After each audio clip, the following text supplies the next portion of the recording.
According to a report in WorldNet Daily, some of the richest men and women in the world met secretly in New York recently. When the world's wealthiest individuals hold secret meetings, it's time to pay attention. In 1910, the 6 wealthiest men in the world met at Jekyll Island, Georgia. That meeting resulted in the creation, 3 years later, of the largest criminal enterprise ever devised, the Federal Reserve, so-called. Judging from the list of participants, the recent meeting in New York may result in something even more monumental.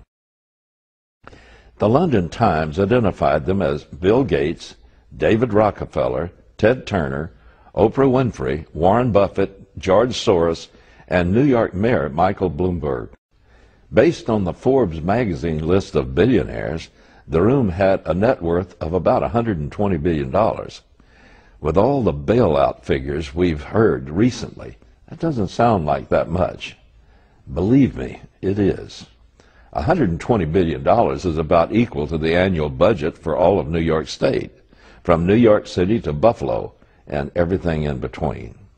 The meeting, which took place in early May, was at the home of Sir Paul Nurse, a British Nobel Prize-winning biochemist and president of Rockefeller University. Microsoft's founder, Bill Gates, called the meeting.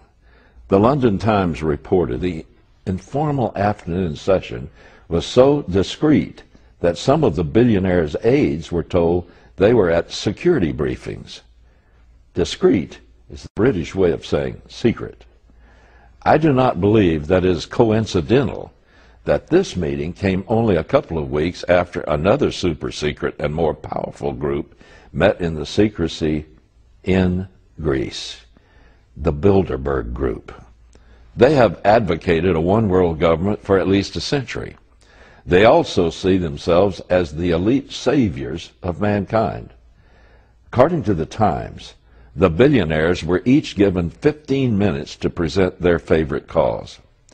Over dinner, they discussed how they might settle on an umbrella cause that could harness their interests. Taking their cue from Gates, the report said they agreed that population control was the #1 issue. Experts say the global population will top 7 billion in 2012. According to reports at the meeting, Bill Gates outlined a plan to cap the global population at 8.3 billion. It all sounds so civilized, doesn't it? Here's the less politically correct but more accurate version. A group of unelected liberals with more money than many governments have just decided how many people will be permitted to live. This group of self-appointed governors will now have to draw up criteria to be used to decide who will not be permitted to live and how they will die. It can and will be dressed up in polite and civil terms, but in the end, it means certain people will have to die. The meeting was billed as a meeting of philanthropists wanting to do good. But one can put lipstick and pearls on a pig, and it'll still be a pig. In the final analysis, there's only one way to cap a population, by deciding who's permitted to live, and who, for the good of all, must die.